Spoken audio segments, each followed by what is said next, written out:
Kinben Book 5, Chapter 62. Kasabay nga ng cheer ng crowd ay siya namang pagpapakawala ni Mendez sa bonus shot niya na nagmintis naman na ikinaseryoso ng mga manonood.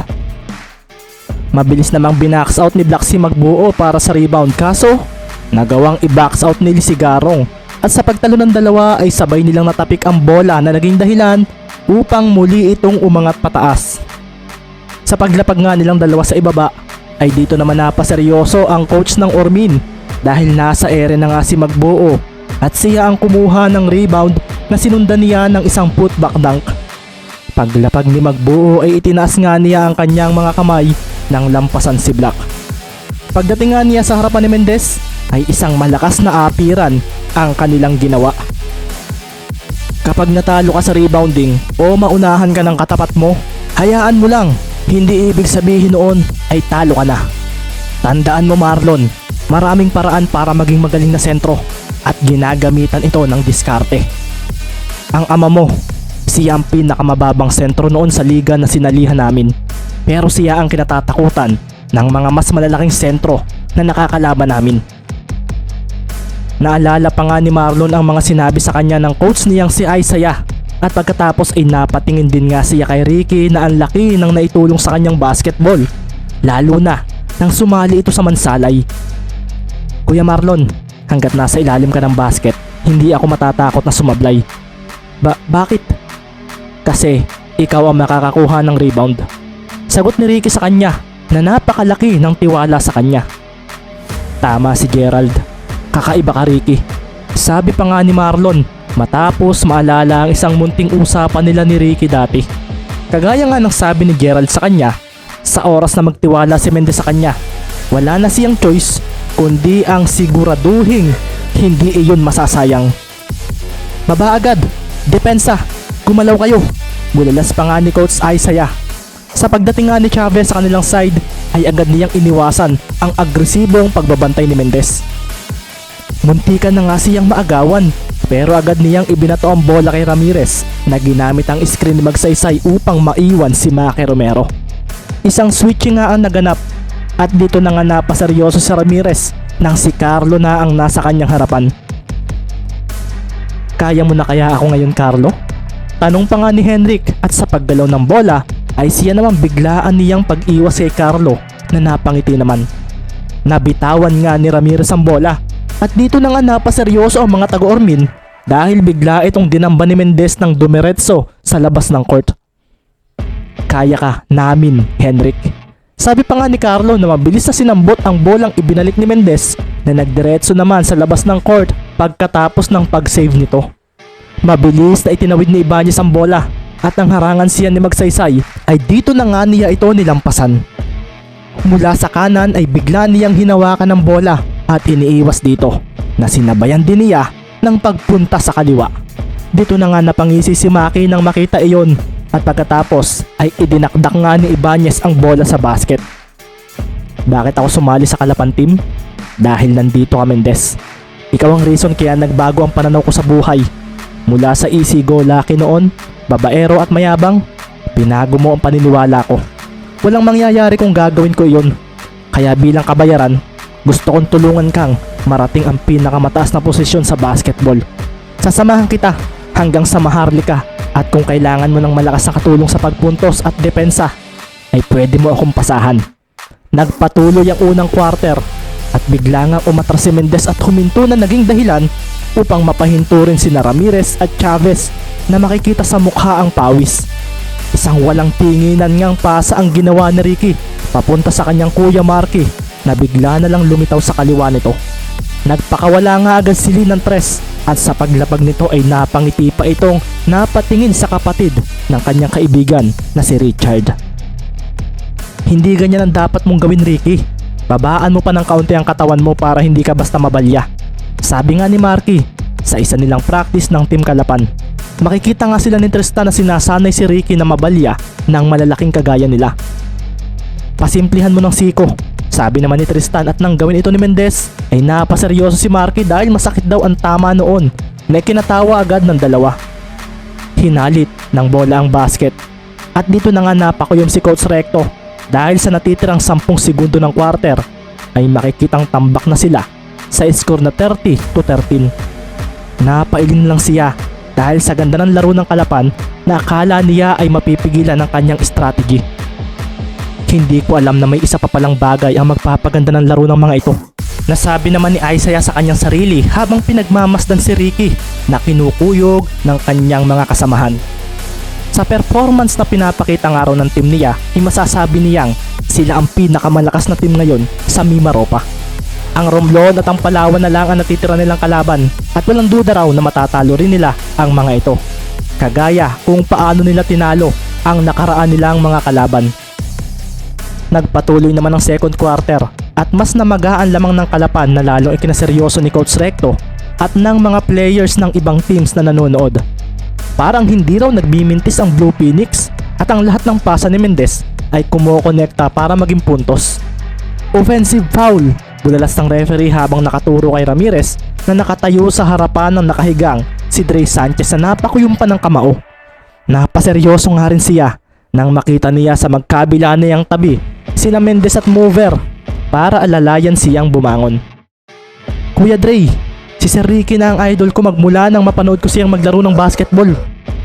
Narinig nga ni Dre ang boses ng kapatid niyang si Kenneth. Parang nagsisi siya na makita na ang kanyang kapatid ay hindi siya ang idolo pagdating sa pagbabasketball. Kaso, hindi rin naman niya ito masisisi dahil sa kanyang ginawa. Nagsisi na siya sa mga ginawa niya noon.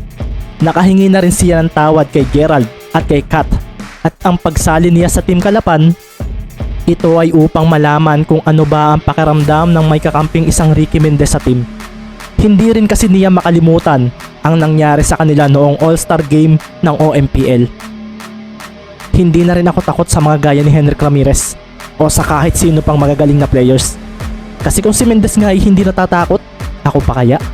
Sabi nga ni Dre sa sarili at nang itayo siya ni na Mover at Ricky ay marahan siyang napangiti. Sa tagal na niyang kasama nga mga ito, magmula nang mapunta siya sa Kalapan team ay may pagka out of place pa rin siyang nararamdaman. Kaso natatawa na lang siya kasi palagi siyang kinukumusta ni Mendez. Kasama niya palagi si Carlo pero dahil halos pareho sila ng nararamdaman sa team, nahihiya. Kaso kapag bigla silang kakausapin ni Ricky ay parang nagiging belong sila sa mga ito nang hindi nila inaasahan. Nice defense Kuya Dre. Sambit nga ni Ricky at si Sanchez naman ay napailing. Napatawa naman din sa kanya si Mover dahil parang nahiya ito sa sinabi ni Mendez. Si Henrik naman ay napaseryoso sa mga nangyayari. Dito tuloy niya naitanong kung ano ba raw ang kaibahan niya kay Ricky. Pareho silang hindi 6-footer. Parehong kayang pumuntos at magaling sa depensa. Pero bakit daw mas maraming magagaling na players ang napupukaw ang atensyon dito? Kailangang itanong ko ito sa kanya pagkatapos ng laro naming ito. Sabi ni Ramirez sa sarili na napatingin sandali sa kanyang mga kakampi.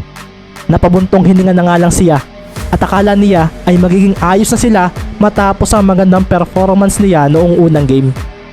Hindi raw pwedeng kaya lang siya magiging ganoon ay dahil nanonood ang kapatid niyang si Knight Abad.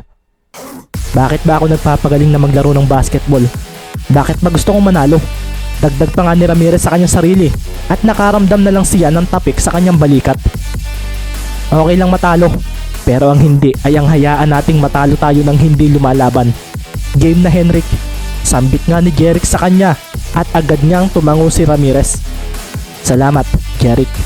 Sambit ni Henrik na ikinaseryoso ni Salonga. Nagulat siya sa salitang iyon ni Henrik na naging dahilan para matuwa siya.